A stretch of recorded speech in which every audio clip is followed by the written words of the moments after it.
नमस्कार मित्रांनो, पहिल्या चॅप्टरमध्ये बघा प्रॅक्टिस सेट 1.1 मध्ये क्वेश्चन दुसरा solve the following simultaneous equation. या इक्वेशन मध्ये हे तीन एकदम आयएमपी क्वेश्चन आहे. बघा 3a + 5b = 26, a + 5b = 22, 99x + 101y = 499, 101x + 99y = 501 आणि लास्टला आहे 49x - 57y = 172 आणि 57x - 49 = 252. हे तिन्ही पैकी एक क्वेश्चन तुम्हाला युनिट टेस्ट मध्ये 100% दिसणार. हे मोस्ट आयएमपी क्वेश्चन आहे.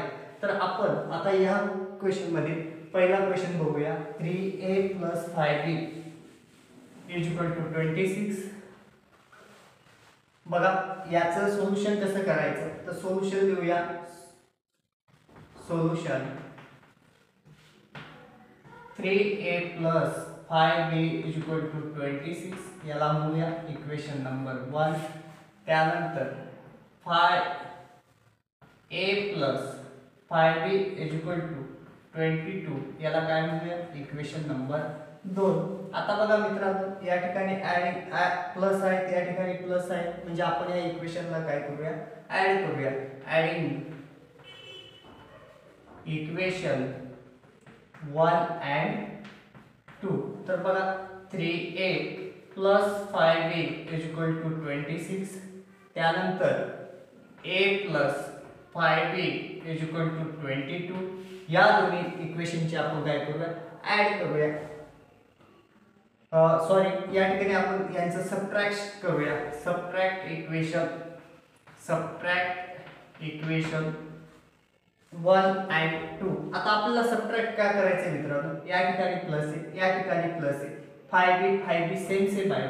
ज्या व्हेरिएबलचा कोएफिशिएंट सेम असेल त्या ठिकाणी आपल्याला काय करायचंय, आता इथे प्लस असेल तर आपल्याला एक कट करावा लागेल, त्यामुळे इथे काय करावं सबट्रॅक्ट करावा लागेल. म्हणजे 5b कट झालं, प्लस मायनस झालं, त्यामुळे 5b कट झालं. आता इथे राहिलाय 2a = 26 मधून 22 गेला, 26 मधून 22 गेला, याचा अर्थ किती राहिलाय 4 राहिला. या ठिकाणी a = 4/2 याचाच अर्थ a ची व्हॅल्यू किती आलेली 2 आलेली. आता बघा a = 2 ही व्हॅल्यू आपण कुठेतरी पुट करूया. Put in this value a = 2 in equation आपण 2 मध्ये करूया, कारण 2 सोपं आहे. इन इक्वेशन 2 यामध्ये काय करूया पुट करूया. a + 5b = 22 हा इक्वेशन लिहून घेऊया. a च्या जागेवर आपल्याला काय पुट करायचंय, तर a च्या जागेवर आपल्याला 2 पुट करायचंय प्लस 5b = 22. हा इकडे प्लस आहे, इकडे काय होणार आहे मायनस होणार आहे. 22 - 2 5b = 20, b = 2.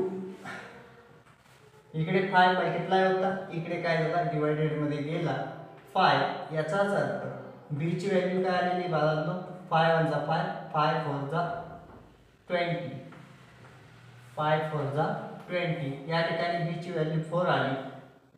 thus x y = या ठिकाणी टाकू शकतो तुम्ही sy सॉरी a b = 2 4. बघा आता आपण यातलंच दुसरं उदाहरण बघूया. बघा सेकंड नंबरचं उदाहरण आहे मित्रांनो. या ठिकाणी हेच उदाहरण बघायचं आहे. 99 हे क्वेश्चन तुम्हाला युनिट टेस्टला 100% बघायला भेटणार आहे. तर